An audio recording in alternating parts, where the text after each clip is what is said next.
how to make banana loaf. The ingredients that we will be using are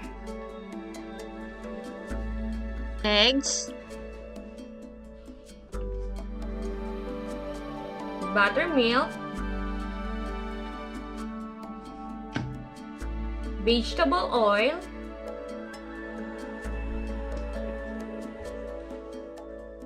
banana,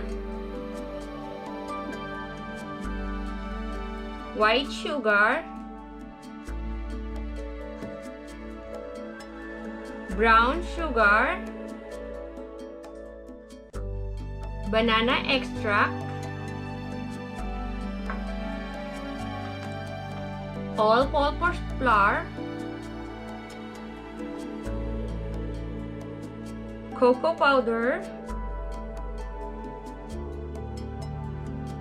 baking soda,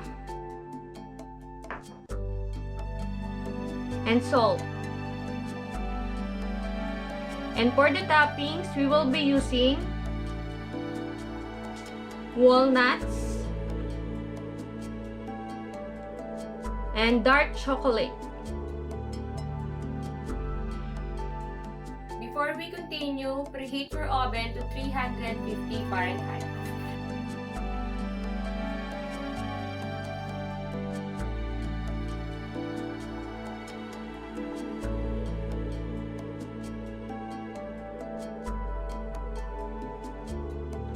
For the procedure, first, we're going to mash the banana.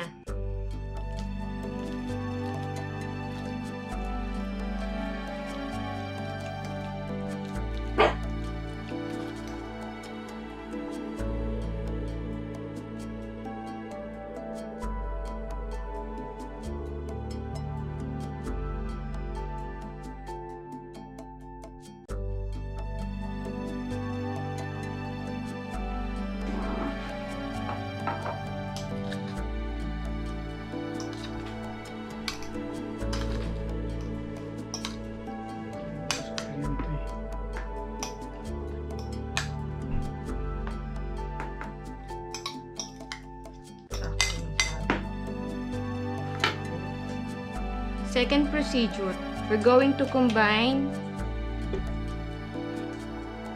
eggs,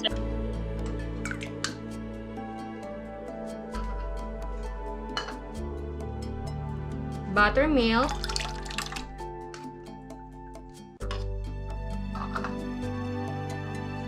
and vegetable oil.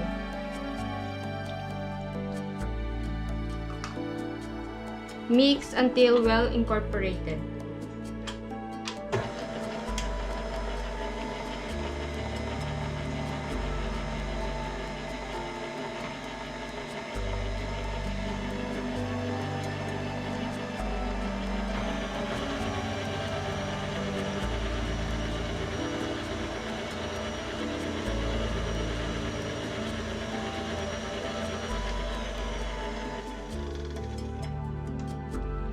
And our third procedure, we're going to add our mashed banana,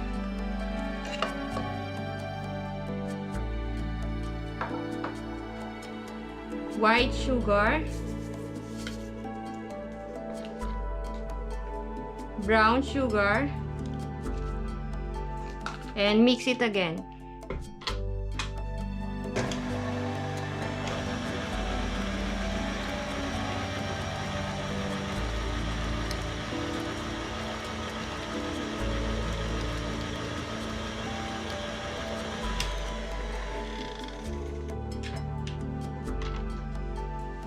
Our fourth procedure, add your all-purpose flour,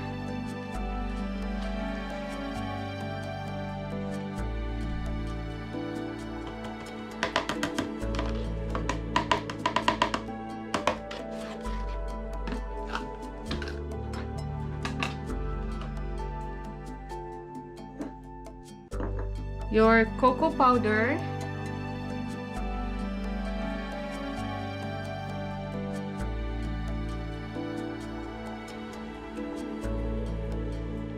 baking soda, and salt. Mix it again.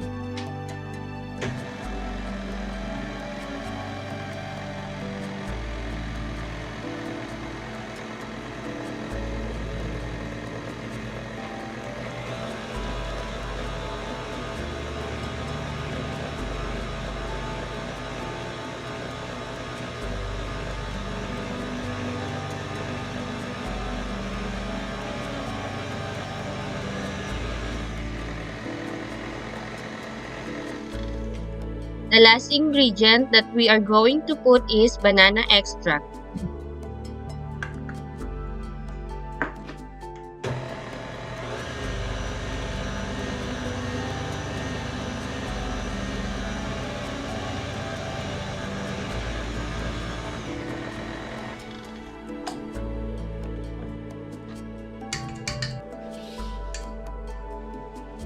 Our butter is done and we're going to pour it in our baking pan.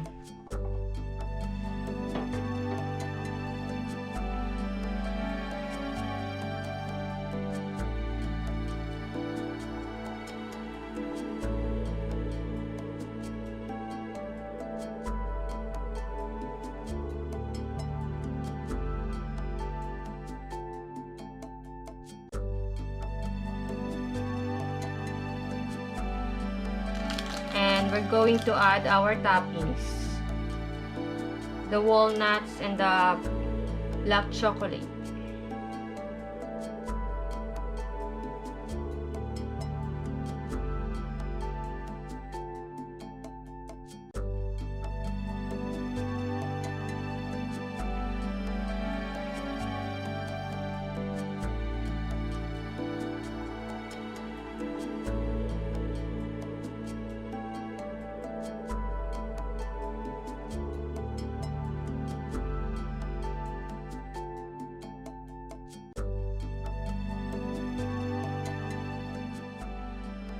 And our banana loaf is ready to bake.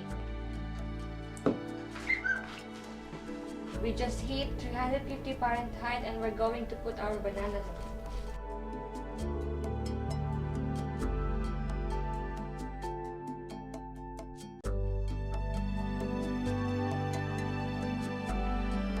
We're going to wait 1 hour. We'll be back.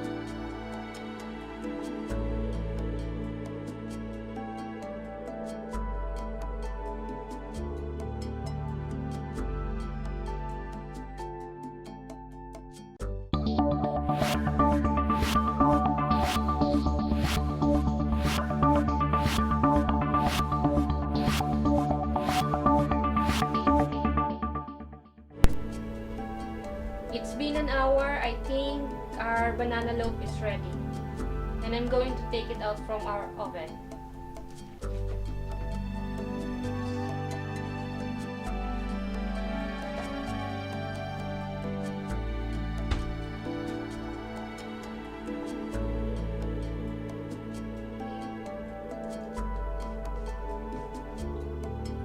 And it's look yummy.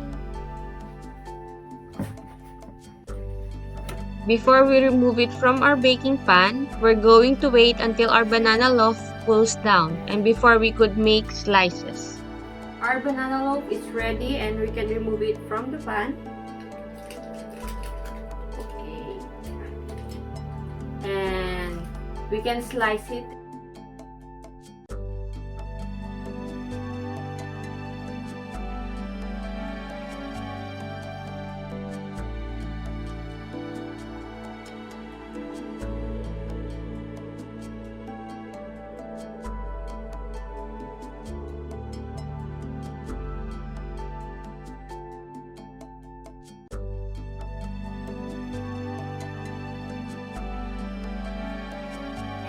Favorite part is the tasting.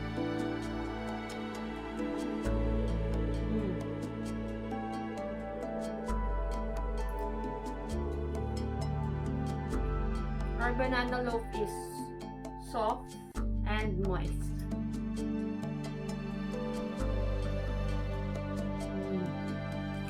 If you like my video, click thumbs up and please subscribe and click the ring button below. Thank you. See you in my next video. Bye!